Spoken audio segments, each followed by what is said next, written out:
Welcome to Omniversal News, the only news source trusted in 155 multiverses. I'm your host, Creed Lang, and on today's show, we have a journey into the Elder Scrolls. Specifically the Fourth Era and the region of Skyrim, where we have sent various news teams to explore the region and report back. Let's check with our reporter in Whiterun and learn more.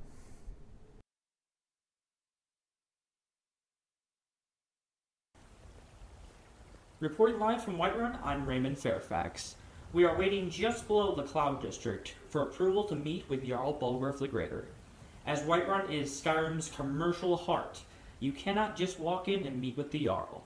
Sometimes it can take up to 3 days to get approval to meet him. So, while we're here in Whiterun, we're going to explore and talk to the townspeople and see what is going on. Whiterun is commonly divided into 3 districts, with the Plains District being most common to travelers as it holds all the shops and commercial areas.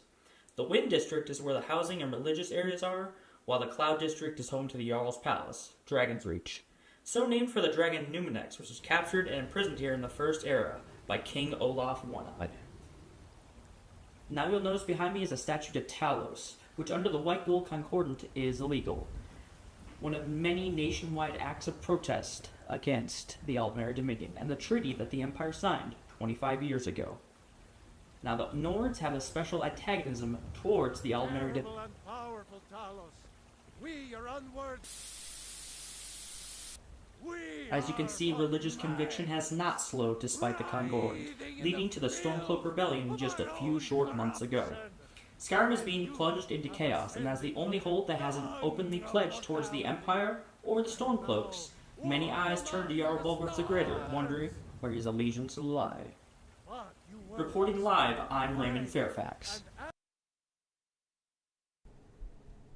Such is the politics of the Arbus. We will check back in later for a visit to a local meadery. Really quick, I would like to thank our sponsor, NASA. NASA has helped really streamline our commute to work inside the pocket dimension we reside in, to Earth in Green Bay, Wisconsin, to help keep the content flowing, so be sure to check them out. Now, onto some gaming news. Sony has secured a patent for AI personalized podcasts and custom news using voices of their characters. Having first heard about the filing for the patent via GameStop on February 3rd, according to TechNetBooks.com, yesterday on the 8th, Sony did secure that patent, which will allow them to use AI to deliver news updates according to what players like and how they play. There's preferred audio and video options to choose from, and the system will even crack jokes to the user. Sony is no stranger to AI use, as they previously have patented AI that will play some sections or even entire games for the player. If you ask me, I say what's the point of having a game if you aren't even going to play it?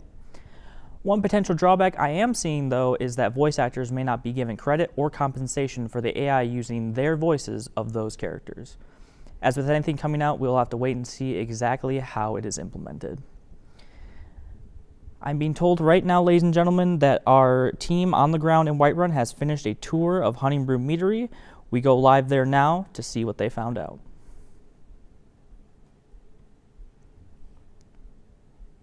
We are standing outside of Honningbrew Meadery, a small local meadery that is relatively new, but is looking to compete with the very best. The owner, Sabjorn, claims that his mead is better than what he calls Blackbriar Swill. We're going to be heading inside in a few short moments to see if he can back up those claims with a good quality product. Welcome. I'm the owner and proprietor of Honningbrew Meadery. Honningbrew uses only the finest natural honey, not that sludge you'll find at Golden Glow Estate. We may be small, but what we lack in size we make up for in quality. Sabjorn has been very kind to offer up this sample for us to try, so without any further ado, let's get trying.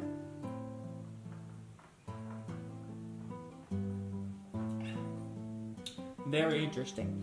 Unlike contemporary Nord mead or Blackbriar mead, this has a very sweet flavor profile to it, and it has a solid kick as well. While their output is no doubt lower than others, there's no denying the quality of their product. Each bottle is brewed here in this small facility with a small crew of only 3 men. In conclusion, Sabjorn has created an amazing product, and if you are ever visiting Whiterun, then maybe stopping by this meadery should be part of your plan. Astonishing. Might have to take a trip through the interdimensional portal myself for a sample. But I'm afraid that's all we have time for today, folks. Tune in next time for a look at the radioactive wasteland of the Commonwealth and follow-ups in Skyrim. As always, I'm your host, Creed Lang, and have a good Monday.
Tolkien, a writer, linguist, and scholar.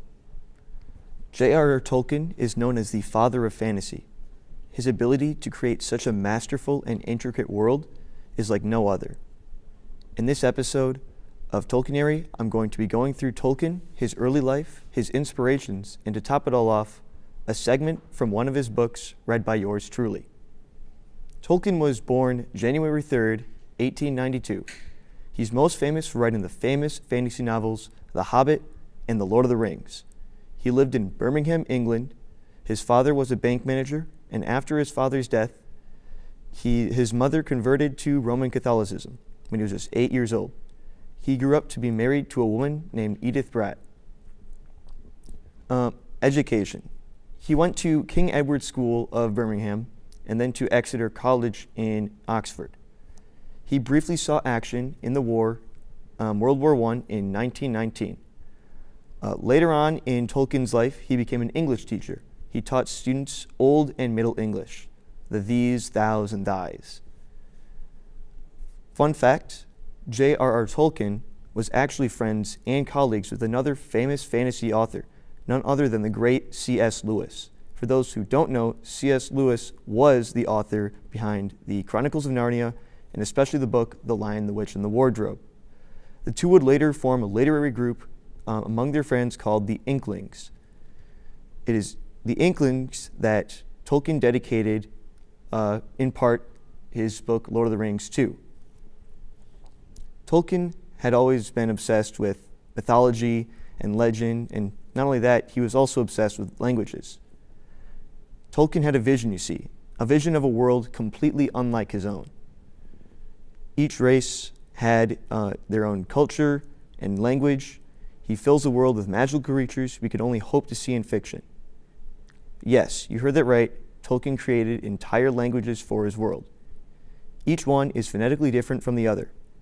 Tolkien called this world Middle-earth.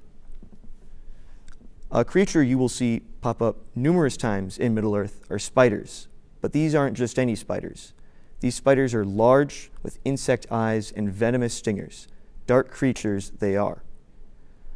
Many fans of Middle-earth and Tolkien hypothesize that he developed a fear of spiders after being bitten by one when he was younger. And while some people would jump away and scream, Tolkien decided to turn them into scary, dark monsters. So I guess we all have different ways of dealing with our fears. Another huge inspiration for his stories was actually his wife. You could describe Tolkien as an I love my wife final boss, because he uses his relationship as inspiration for many of the romances within Lord of the Rings and beyond. Usually between a common man and an ethereal elven woman. An example of this is between the ranger Aragorn, son of Erethdorn, and Arwen, daughter of Elrond. If you're going to make a good romance, the best source is your own personal experiences. For any future writers out there, take notes. Dating could help you become a better writer. Tolkien was a devout Catholic. Much of his lore is inspired by that of the Bible. Fallen angels, divine rebellion, are these the stories of Lucifer and his rebellion against God? Or is it about the chief of the Valar, a being named Melkor, later renamed to Morgoth, who wished to break free of the influence of the great Eru Ilúvatar?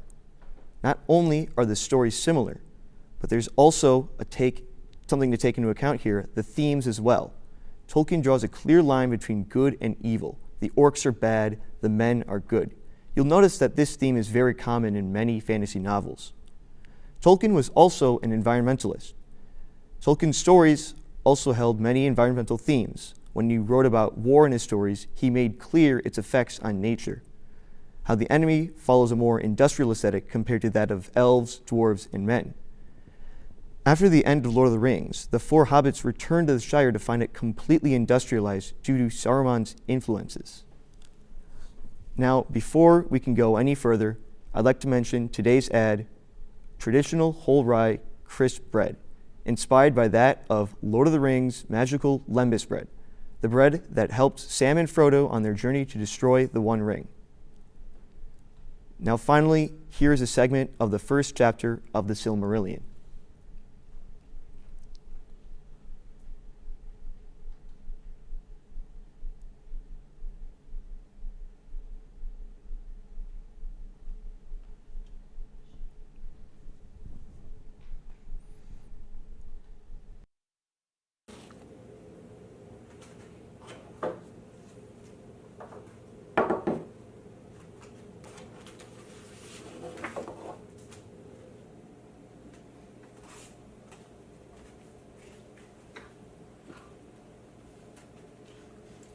There was Eru, the One, who in Arda is called Ilúvatar, and he made first the Ainur, the Holy Ones, that were the offspring of his thought, and they were with him before aught else was made, and he spoke to them, propounding to them themes of music, and they sang before him, and he was glad. But for a long while they sang, only each alone, or but few together, while the rest hearkened, for each comprehended only that part of the mind of Ilúvatar from which he came. And in the understanding of their brethren they grew but slowly. Yet ever as they listened, they came to a deeper understanding, and increased in unison and harmony. And it came to pass that Ilúvatar called together all the Ainur, and declared them a mighty theme, unfolding to them things greater and more wonderful than he had yet revealed. And the glory of its beginning and the splendor of its end amazed the Ainur, so that they bowed before Ilúvatar and were silent. Then Ilúvatar said to them, Of the theme that I have declared to you, I will now that ye make in harmony together a great music.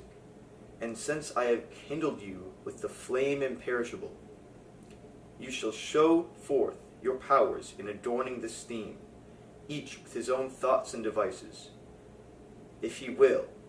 But I will sit and hearken, and be glad that through you great beauty has been awakened into song.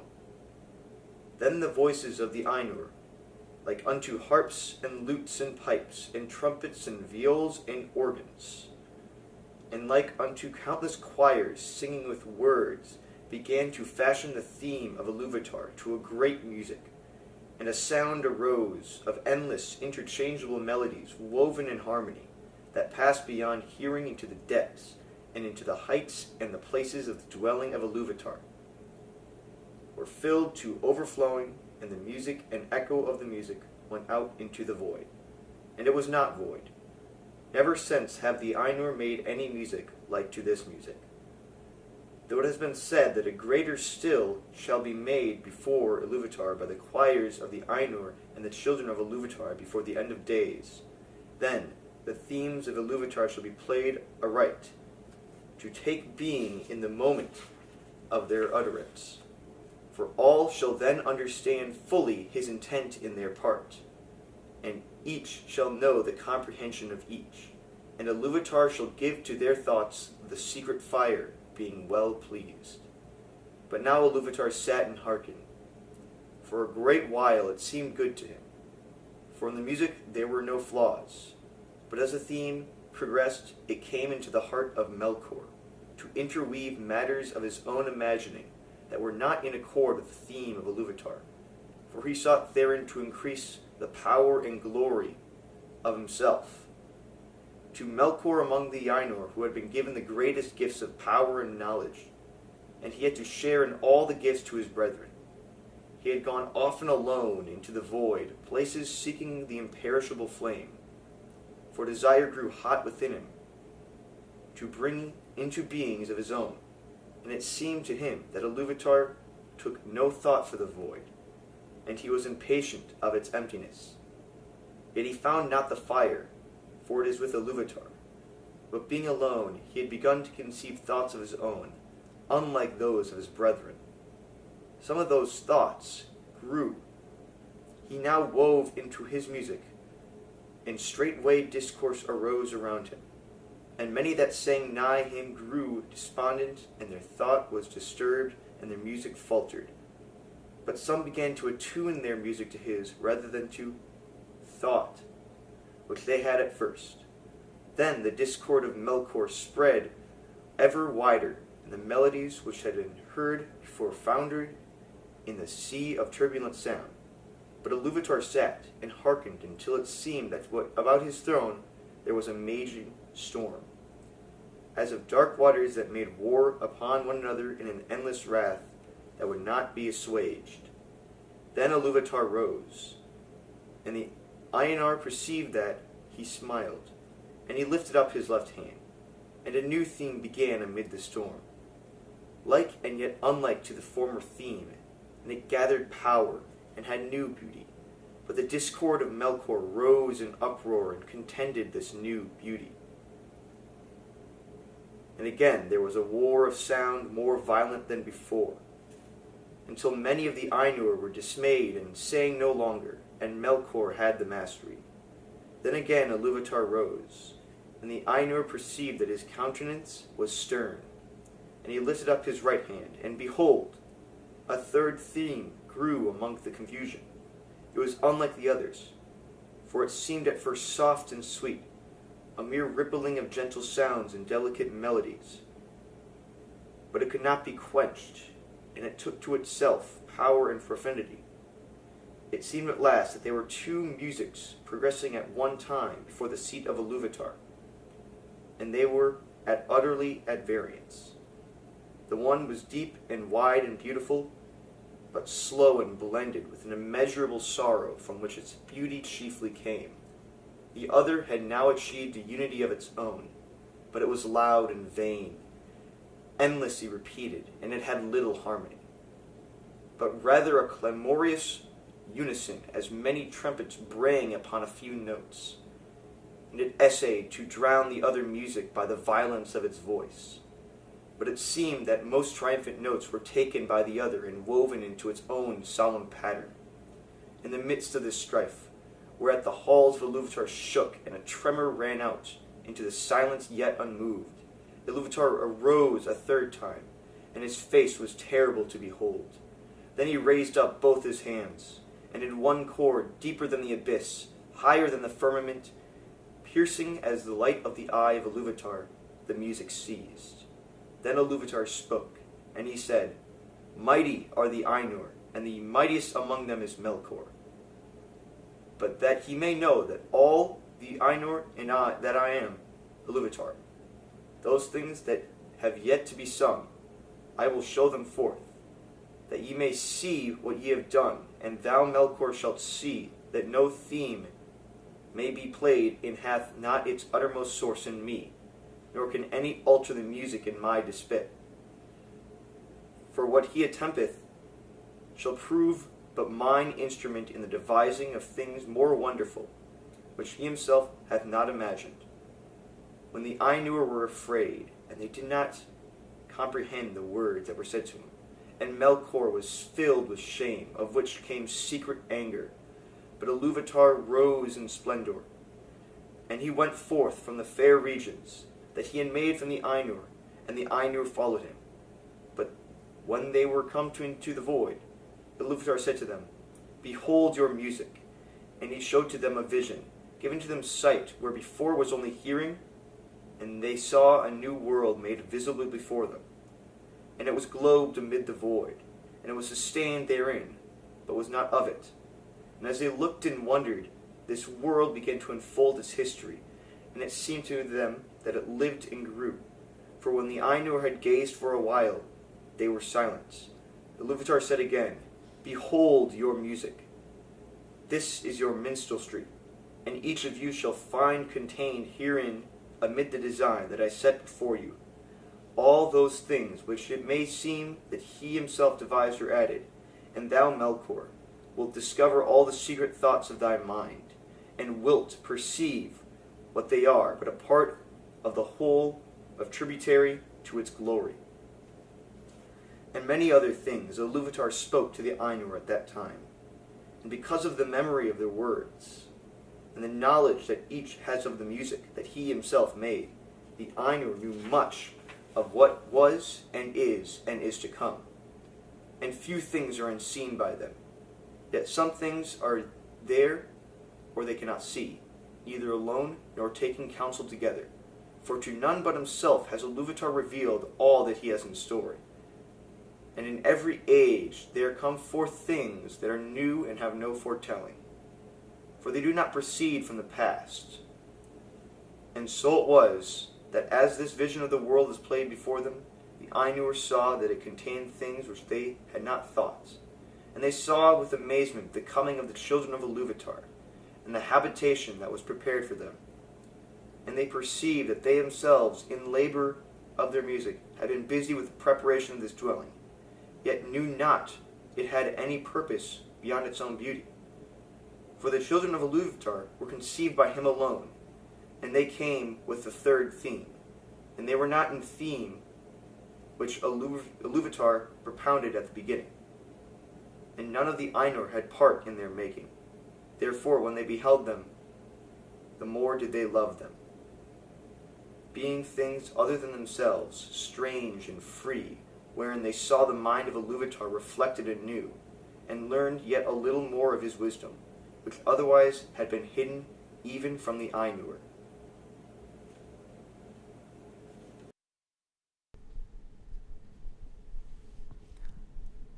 Hope you all enjoyed that short segment of the Silmarillion. So I would like to conclude this by saying that Tolkien is probably one of the most influential authors in history, and definitely the most influential author in the fantasy genre. I can't think of a single piece of fantasy media that hasn't been directly inspired by his works. So in the next episode, I will be going over more of the lore of Middle-earth and possibly more about the First Age.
Hello, and welcome to today's episode of A Hook and a Deadline. Today, I'm going to be showing you how to crochet a little pair of cherries. For this project, I will be using some yarn, 4-ply yarn, and I will be using a 3.5 millimeter hook, even though the pattern calls for a size 3 millimeter hook. Since my hook is slightly bigger, the cherries will come out a bit bigger as well. Next, I will be showing you how to do a magic ring. A magic ring is used to start crochet plushies that are known as amigurumi. There are many different ways to start a magic ring. There are even devices online that are helpful for beginners or people with disabilities. I learned how to do a magic ring off of a random YouTube video that I forgot the name of, but it stuck with me and it works every time. So I will be showing you how to do it that way.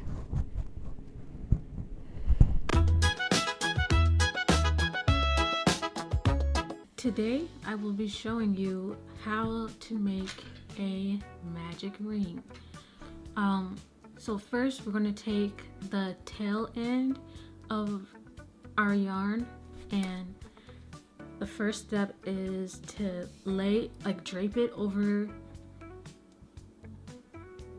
your first 2 fingers and then secure it with your thumb. Just hold it in place and wrap around it by going under and then over, and so you have a little X on your fingers. Next, what I would do, because I have to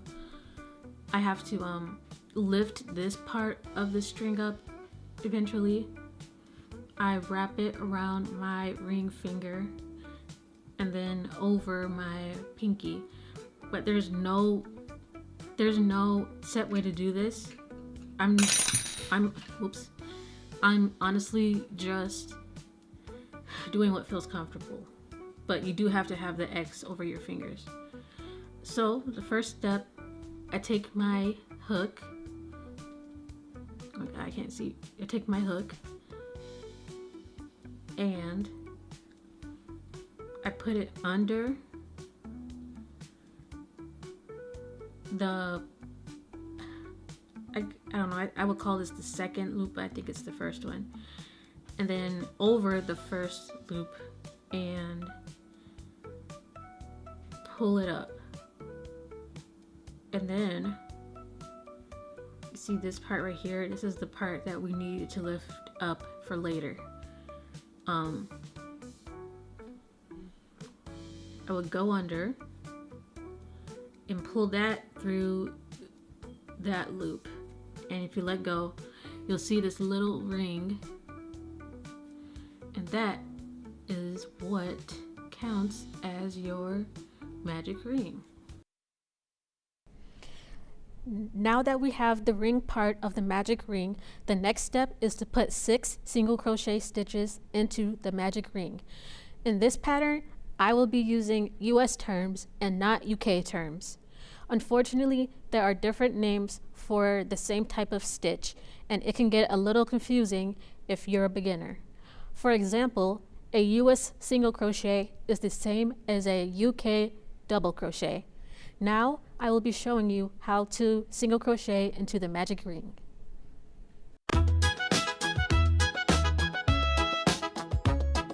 Okay, so for the first single crochet, I am holding the tail and the ring together. We go under this yarn. Under is,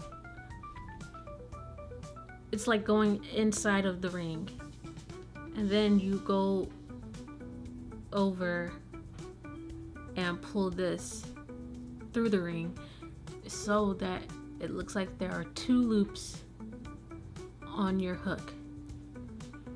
Then you go yarn over again and pull it through both loops. That is a single crochet. So now we're going to do that 5 more times. and you'll start to see the stitches come through. That's the second one. So once again, inside of the ring, grab the yarn and pull it through. Grab the yarn again and pull it through both loops. So that's 3 stitches so far. And I can show you. This loop does not count as a stitch, but 1, 2, and 3. 3 stitches so far. Now we just need 2 more.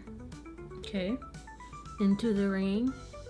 Grab the yarn, pull it through the ring and up. Grab the yarn and pull it through both loops. 1 more time, or actually 2 more times.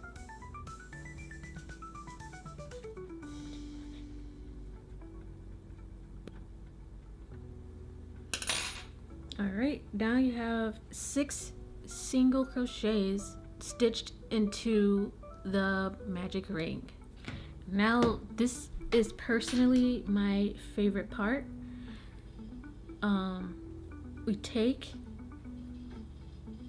the tail end of this magic ring and then pull it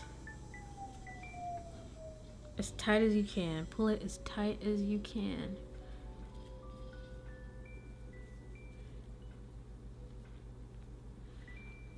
And then you will see the start.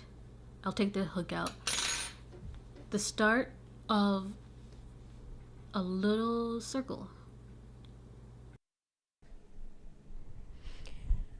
Now we have our completed magic ring and we're ready to crochet the rest of our cherry. Next, we're going to do 6 increases so that we can increase the size of the cherry just a bit.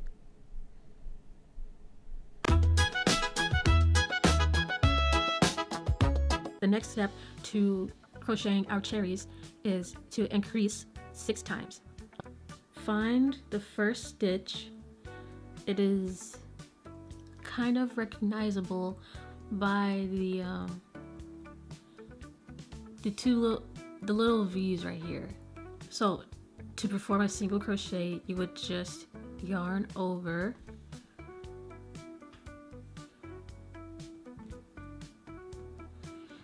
pull up so you only have 2 loops now, and then grab the yarn again and pull it through both loops. I am going to use a stitch marker so I can keep track of how many stitches I have. So since we're doing an increase, we will be going back inside of the same stitch and pulling up another loop. So there's 2 loops on the hook and pulling that through both of the loops. So now, I don't know, mine's a little weird looking, but that should be an increase. So now we're going to do this 5 more times so that we are left with 12 stitches all around.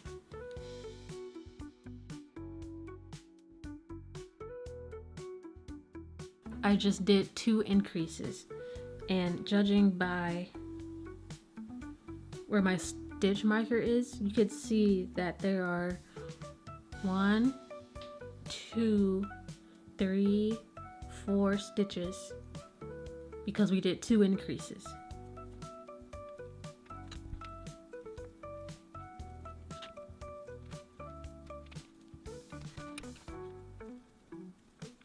And now we're on our final stitch for this round. You can tell because there's 1 more stitch, and then there's the first stitch that I marked with my marker. So that means we did 1 entire round of increases.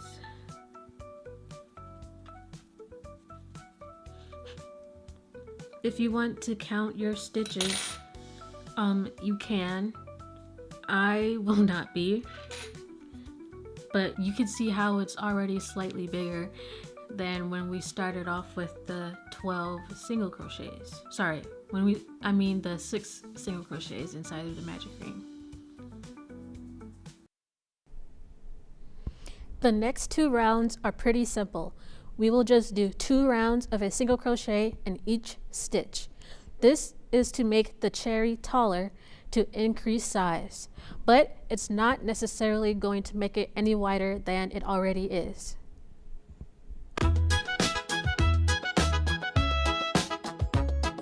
So the next step in this project is to do 2 rounds of single crochets around the entire project.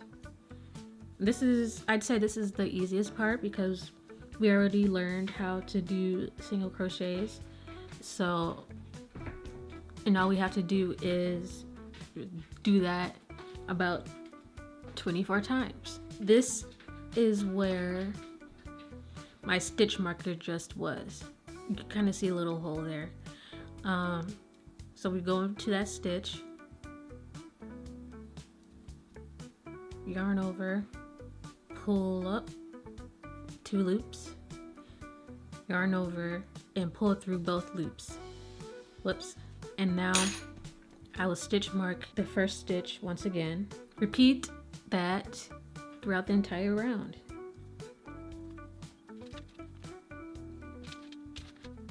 As we progress, you can kind of see... Junji, stop! As we progress, you can kind of see the shape starting to form a bit more.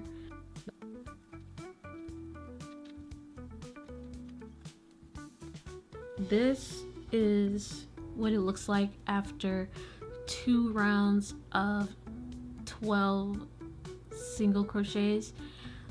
Actually, I may have miscounted and added an extra stitch or 2 because it is bigger than the first cherry I made. Not that much bigger, but it's definitely a bit bigger. Now that the cherry is as tall as we want, it's time to do some decreases. Decreases help make the project that you're working on smaller, and I will be doing a live demonstration of a decrease. But first, I would like to thank Think Out of It for sponsoring this episode. Can't stop overthinking? Are you feeling overwhelmed? Get ready to process your emotions and reset your mindset with Think Out of It's new guided journal. Designed for intentional thinking, the journal encourages helpful habits such as thought interruption, self-examination, and personal responsibility. You can pre-order right now on Amazon by typing Think Out of It or Barbara Ann Davis into the search bar. Available for a limited time only. Now I will be showing you guys how to do an increase.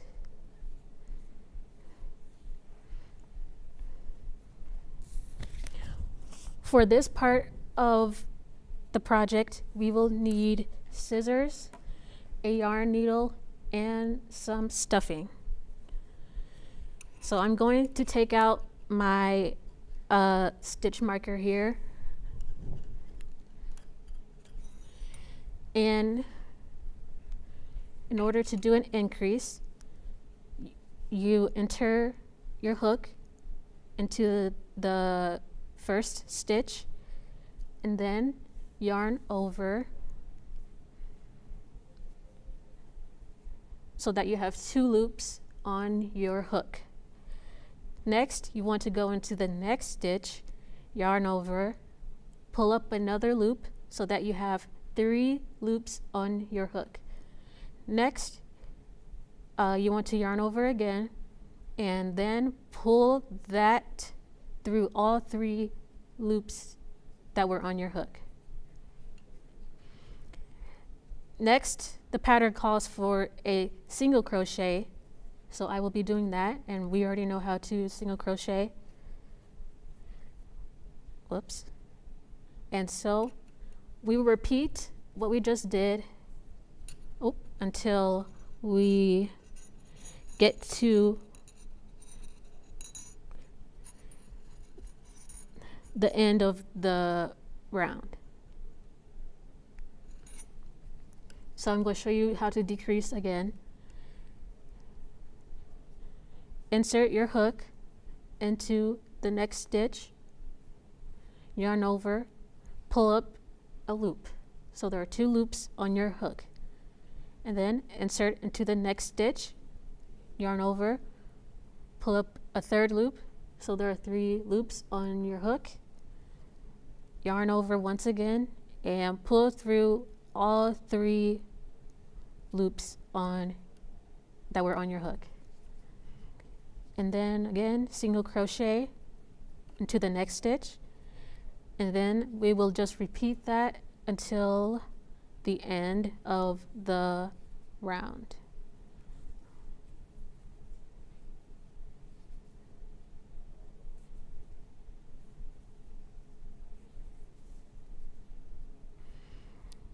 My hook or my yarn is like a bit too large for my hook, because my yarn, the label says that the hook size for this yarn is actually a 5.5.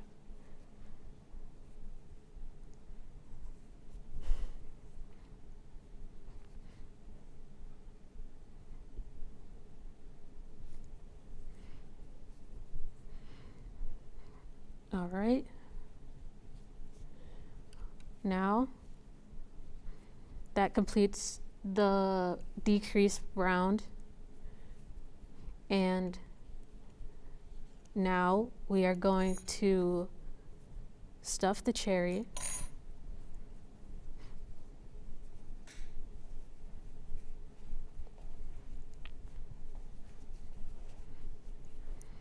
And then the next step would be to leave about 3 to 4 inches of a tail and cut it from your yarn. So put that out of the way.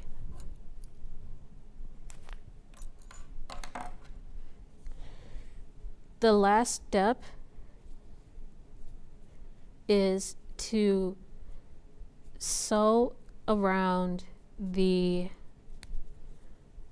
I'm having an issue here. Sew around the edges of the cherry. So I'm putting my yarn into the yarn needle, and the pattern says to sew into the front loop only of each stitch. So the front loop will be the loop that's the closest to you. So I'll go ahead and do that. Do that around, do that in the entire round and until you get to the front.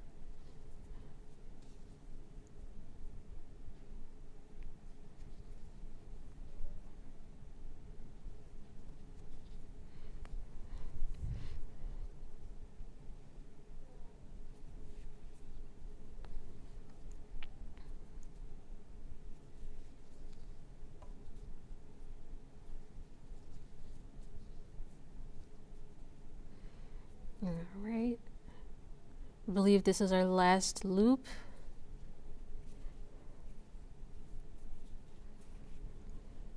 And now, if it's done correctly, you should be able to pull and the top of the cherry will close shut, just like this.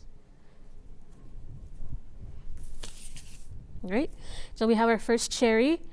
And of course, for the second cherry, you would just repeat the steps that we did for this. And in the next episode, we will be learning how to crochet the leaves and the stems. Thank you for tuning in, and I will see you at the next deadline.